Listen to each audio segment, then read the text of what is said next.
le haut-commissaire des Nations Unies pour les réfugiés, Antonio Guterres. Et cette tragédie n'est pas prête de finir. Après 30 mois de guerre, de sauvagerie et de destruction, la perspective d'une solution politique semble de plus en plus illusoire. L'attaque chimique survenue le 20 août dernier dans la Ghouta marque un tournant dans le processus de résolution du conflit, déjà mis à mal par les atermoiements de l'axe Paris-Washington et l'intransigeance des belligérants, en particulier des rebelles et une opposition de l'étranger qui posent des conditions radicales avant l'entame de pourparlers. Selon l'Observatoire syrien des droits de l'homme, au moins 110 371 personnes ont été tuées en Syrie depuis le début du soulèvement contre le régime du président Bachar el-Assad. Le rapport de l'OSDH, publié le 1er septembre, indique qu'avec les 45 671 tués dans leur rang, les forces loyalistes sont les premières victimes de la guerre en termes de nombre. Je ne sais pas si vous vous imaginez ce que représente ce chiffre. Sur près de 110 000 morts, pas moins de 45, voire 46 000 soldats tués. C'est à peu près la population de la ville de Lugano, femmes, enfants, adultes, vieillards compris. Suivi de la population civile coincée entre deux feux ou délibérément prise pour cible. Donc la deuxième victime de cette guerre, c'est la population civile. Toujours selon l'ONG britannique, 40 146 civils auraient été tués. Je reprends là les chiffres de l'OSDH. Or, ce chiffre de 40 000 civils ne distingue pas les Syriens que l'on pourrait globalement qualifier de pro-gouvernementaux ou de pro-rébellion.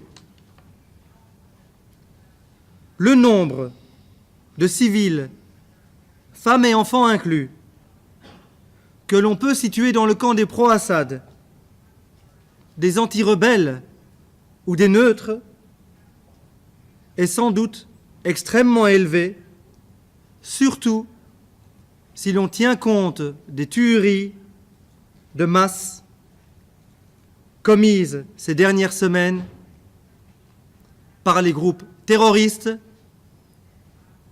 dans les zones kurdes du nord du pays, comme à Tel Aran, Tel Hassal, Tel Abyad ou Saraqaniye. Dans les quartiers et les villages chiites comme Nobol ou Zahra, ou encore Hatla du côté de Deir ez-Zor. Dans les villages alaouites de l'Atrier, et je reviendrai sur ce génocide qui a commencé le 4 août dernier. Sans tenir compte non plus des massacres commis envers les chrétiens, ceux de Marmarita, ceux d'Ad-Douer, ceux de Jaramana ou ceux de Maaloula. Et aussi, il faut tenir compte, bien entendu, des milliers de sunnites patriotes, eux aussi victimes du terrorisme anti-syrien qui sévit dans ce pays. Je pense notamment à ceux de Khan el-Assal. Vous savez que ce quartier, cette localité proche de Haleb, est passée sous contrôle rebelle il y a quelques semaines. Officiellement, il y aurait eu 123 morts. des gens qui ont été abattus dans des pelotons d'exécution. Les rebelles, quant à eux, parlent de près de 300 morts. Alors, on peut évidemment épiloguer sur les origines de cette violence. Et je peux vous dire, en toute honnêteté et sans ambiguïté, que le peuple syrien, comme tous les peuples du monde, s'ils se sentent lésés et opprimés, ils ont eux aussi le droit de résistance à l'oppression. D'ailleurs, en préambule de la Déclaration universelle des droits de l'homme, le droit de résistance à l'oppression est reconnu en tant qu'hypothèse dans des cas extrêmes où aucune autre possibilité de résistance n'est possible. Donc la lutte armée, je ne l'exclus pas, c'est un moyen légitime en cas d'oppression. Le problème dans la situation syrienne, c'est que la lutte armée qui est en cours dans ce pays, elle a perdu sa légitimité. Elle l'a perdue du point de vue des méthodes qu'utilisent les groupes armés, mais aussi du point de vue du projet politique sous-jacent. Il suffit de voir, par exemple, dans les zones soi-disant libérées, les méthodes utilisées par les nouveaux chefs de la Syrie alternative. Il suffit de voir les exactions commises en masse, ces tribunaux de la charia qui massacrent à tout va. Je reviendrai dans le détail sur tous ces crimes commis dans les zones soi-disant libérées.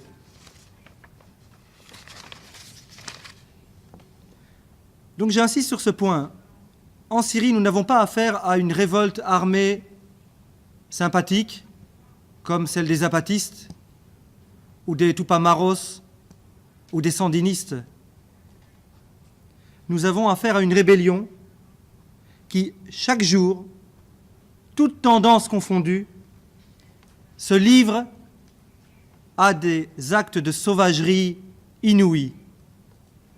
Embuscades contre des civils, attentats kamikazes dans des lieux publics, tirs d'artillerie sur des zones peuplées, assassinats ciblés, pogroms, apartheid et nettoyage ethnique, exécutions prononcées par des tribunaux chariatiques, torture, mutilation, décapitation,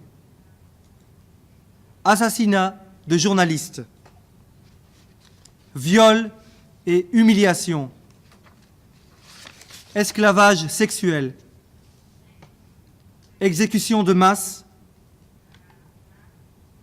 enlèvement et séquestration de civils, destruction de lieux de culte, recrutement d'enfants soldats, pillage. Je vais vous donner quelques exemples de ces crimes commis quotidiennement par ceux que les chancelleries occidentales, en particulier Paris et Washington, considèrent comme les gentils. Le 23 juillet 2013, des rebelles du groupe Ahrar al-Sham ouvrent le feu sur un convoi humanitaire composé de 30 véhicules sur la route d'Alep. L'information est relayée par Stephen Kalin de l'agence Reuters. Une femme décède dans l'attaque, d'autres humanitaires mourront dans les jours qui vont suivre. Les membres du convoi faisaient partie de la communauté arménienne de Syrie.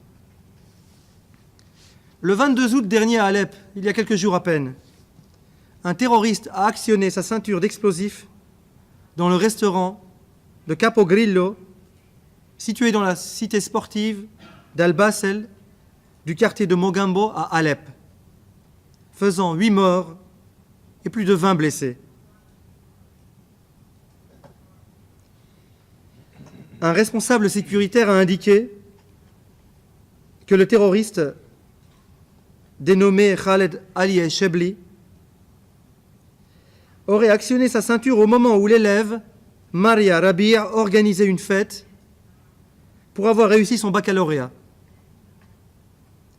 Maria, Hassan Hanna, correspondant de la chaîne Al-Akhbariya Souria, et 6 autres personnes sont décédées. Alors, tir d'obus sur les civils, le 19 août 2013, je prends là les exemples les plus récents. Plusieurs roquettes ont été tirées par des groupes rebelles sur al-Hamd, un village pro-régime de la région de Homs. 7 morts, dont 2 femmes et plusieurs dizaines de blessés. Dans les mêmes jours, 5 miliciens des forces de défense nationale et 9 civils, dont 2 femmes, ont été tués à un checkpoint à Wadi al-Nasara, donc dans la région chrétienne de Syrie. Mercredi 31 juillet, un bus transportant des employés du centre de recherche scientifique de Barzeh a été la cible des rebelles, 6 civils tués et 14 blessés. Mercredi 14 août, 14 morts dans une attaque au mortier à Mleha, au sud-est de la capitale Damas. Et la liste est bien longue. Concernant les massacres d'Alaouites envers les Alaouites, ces massacres ont eu lieu tout au long du conflit, depuis le début. Par exemple, le 29 janvier 2013, la localité d'Amiriye a été attaquée. Et sur les sites Facebook de l'opposition, il est indiqué que le village nassirien, qui désigne les Alaouites, c'est un terme qui sert à dénigrer les Alaouites, a été nettoyé. Le site d'information AINA, le site d'information des Assyriens, de la communauté assyrienne de Syrie, fait état du dépeuplement du village chrétien d'Al-Douer dans le rift de Homs. À Hasake, ces derniers mois, la population fait état du pillage de leurs maisons. Les chrétiens sont obligés de quitter leur quartier. On vend les meubles de leur maison. Leurs champs de blé sont confisqués. Dans les zones peuplées par les Kurdes de la région d'Alep, il est question de fatwa anti-kurdes. Il est dit, en tout cas certains takfiri, donc certains fanatiques,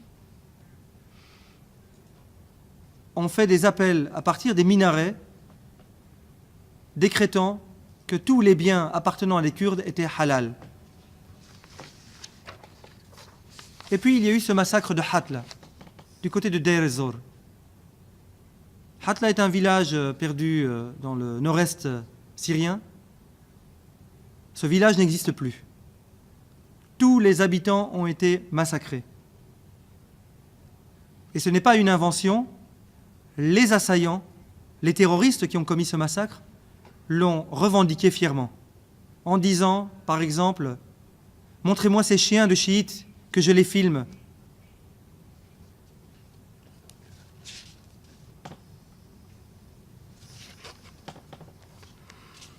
La liste est longue, et je ne pourrai pas tous les évoquer, hélas. Permettez-moi d'apporter quelques détails sur le massacre évoqué tout à l'heure par Mère Agnès Mariam, dans les zones alaouites, le 4 août dernier. 12 villages alaouites ont été attaqués, par les rebelles bien sûr. Les femmes et les enfants ont été égorgés. Il y a une femme qui, pour échapper à son funeste destin, s'est donné la mort quand elle a vu son mari abattu par les assaillants. Parmi les victimes, il y a un cheikh, un dignitaire religieux alaouite qui s'appelle Cheikh Badr. Cheikh Badr est un membre de ma famille. C'est un homme pieux, un homme sage, un homme qui n'a jamais prôné la violence et qui a toujours conseillé aux jeunes alaouites en particulier de ne jamais tomber dans le piège du confessionnalisme. C'était ses derniers mots avant d'être kidnappé par ses ravisseurs.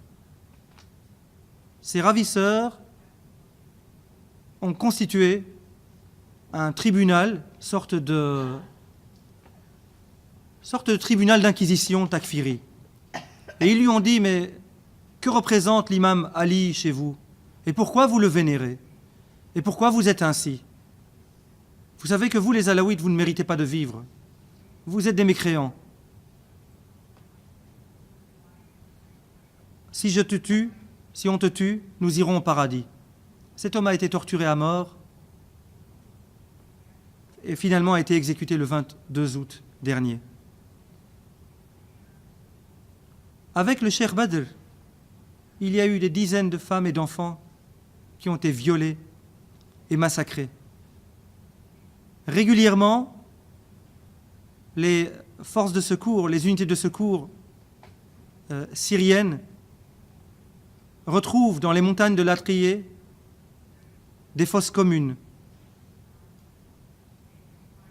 Ces victimes-là, personne n'en parle. Pourquoi? Parce qu'elles ne nous intéressent pas. Encore une fois, je le dis et je le répète, et en ce sens, je rejoins le propos de Madame Carla Del Ponte. Nous sommes face à un conflit où il n'y a pas des gentils d'un côté et des méchants de l'autre. Il y a des méchants des deux côtés. C'est ce qu'elle a dit hier, Madame Del Ponte, et je la rejoins à ce propos. Mais je crois que malgré tout, il y a un espoir, parce que parmi les méchants de part et d'autre de ce front, il y a aussi des gentils. Il y a des gens qui, de part et d'autre, luttent pour la réconciliation. Et si vous me demandez, mais quelle est la solution de ce conflit inextricable, où les haines se sont installées entre les communautés, quelle est la solution aujourd'hui? Je pense que, sur le plan international, c'est de relancer le processus de paix de Genève, ce que l'on a appelé Genève 2. Il faut prôner le dialogue, pas par luxe, mais parce qu'on n'a aucune autre issue. Sur le plan domestique, je pense qu'il faille encourager les voies de la raison, les voies de la sagesse, comme celle, par exemple, du ministre de la Réconciliation, de M. Ali Haïdar, dont le fils a été tué, et qui a eu la force, son fils a été tué par les terroristes, il a eu la force de pardonner les criminels. Le grand moufti, Cheikh Badreddin Hassoun, en Syrie, une référence du sunnisme hanafite en Syrie et dans le monde, a lui aussi un fils qui a été assassiné, et lui aussi a pardonné. Je crois que sans le pardon, sans la réconciliation, on ne pourra pas reconstruire ce pays. Je peux vous donner d'autres exemples. Celui de Haïssam Mannar, qui est un membre de l'opposition.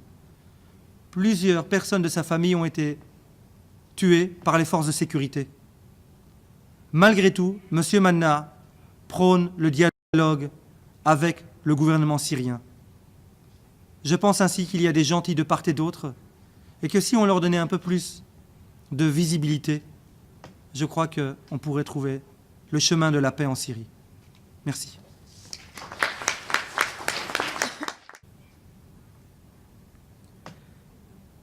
Suivi de la population civile coincée entre deux feux ou délibérément prise pour cible. Donc la deuxième victime de cette guerre, c'est la population civile. Toujours selon l'ONG britannique, 40 146 civils auraient été tués. Je reprends là les chiffres de l'OSDH. Or, ce chiffre de 40 000 civils ne distingue pas les Syriens avant l'entame de pourparlers. Selon l'Observatoire syrien des droits de l'homme, au moins 110 371 personnes ont été tuées en Syrie depuis le début du soulèvement contre le régime du président Bachar al-Assad. Le rapport de l'OSDH, publié le 1er septembre, indique qu'avec les 45, l'attaque chimique survenue le 20 août dernier dans la Ghouta marque un tournant dans le processus de résolution du conflit, déjà mis à mal par les atermoiements de l'axe Paris-Washington et l'intransigeance des belligérants, en particulier des rebelles et une opposition de l'étranger qui posent des conditions radicales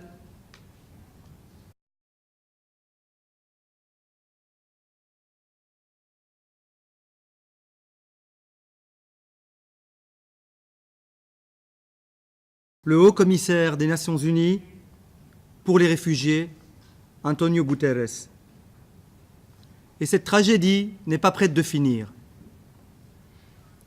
Après 30 mois de guerre, de sauvagerie et de destruction, la perspective d'une solution politique semble de plus en plus illusoire. 5671 tués dans leur rang, les forces loyalistes sont les premières victimes de la guerre en termes de nombre. Je ne sais pas si vous vous imaginez ce que représente ce chiffre sur près de 110 000 morts, pas moins de 45 voire 46 000 soldats tués. C'est à peu près la population de la ville de Lugano, femmes, enfants, adultes, vieillards compris.